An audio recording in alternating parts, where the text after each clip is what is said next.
បើមិនជឿសុំកុំប្រមាថលោកតាដំបងក្រញូងមានមហិទ្ធិឫទ្ធិបែបនេះទើបល្បីល្បាញដល់សពថ្ងៃនាយញូងមានដើមកំណើតនៅស្រុកសួងមង្ឃុតមានឪពុកឈ្មោះសួនម្ដាយឈ្មោះសែនមុននឹងនាយញូងមកទំពោះម្ដាយបរោះជាឪពុកបានសុបិនឃើញព្រះកាលគឺជាព្រះអាទិទេពផ្នែកពេលវេលាឬក៏មច្ចរាជយកដាវមួយមកហុចប្រគល់ឲ្យតាមសុបិននេះលោកគ្រូចាអធិការវត្តភ្នំបានទូទាយថាប្តីប្រពន្ធនេះនឹងបានកូនប្រុស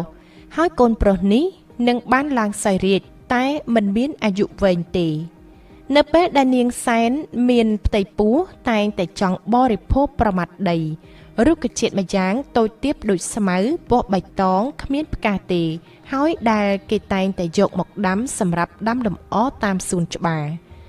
នាយសួនជាប្តី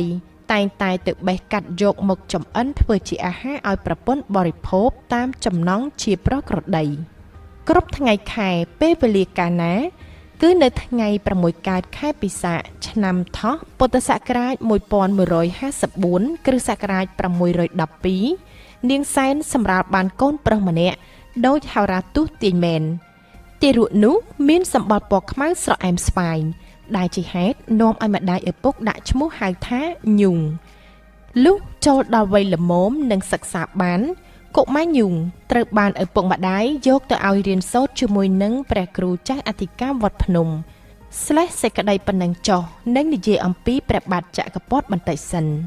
កាលដែលព្រះបាទសង្កចៈឬស្ដេចគំឡុងព្រះមហាក្សត្រខ្មែរទី15ចូលទិវង្គតទៅ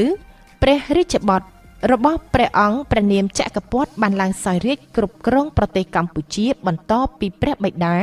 នៅក្នុងព្រះជន្ម21ព្រះវស្សាពិធីអភិសេកព្រះចក្រពត្តិជាព្រះមហាក្សត្របានប្រារព្ធយ៉ាងឧឡារិកនៅថ្ងៃ3កើតខែចែកឆ្នាំវកពុទ្ធសករាជ1516ត្រូវជាគ្រិស្តសករាជ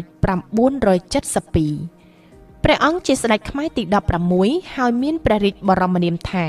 ព្រះបាទសម្ដេចព្រះចក្រពុត្រាធិរាជបរមបពិតព្រះអង្គគង់នៅព្រះបរមរាជវាំងមហានគរដដែលព្រះបាទចក្រពត្តិមានព្រះរាជាបុត្រពីរព្រះអង្គ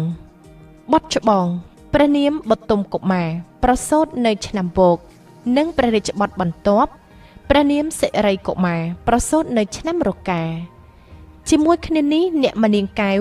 ត្រូវជាមហេសីម្នាក់ទៀតរបស់ស្ដេចចក្រពត្តិក៏មានគាត់ដែរគឺនៅក្នុងឆ្នាំជូតពុទ្ធសករាជ1544ត្រូវជាគ្រិស្តសករាជ1000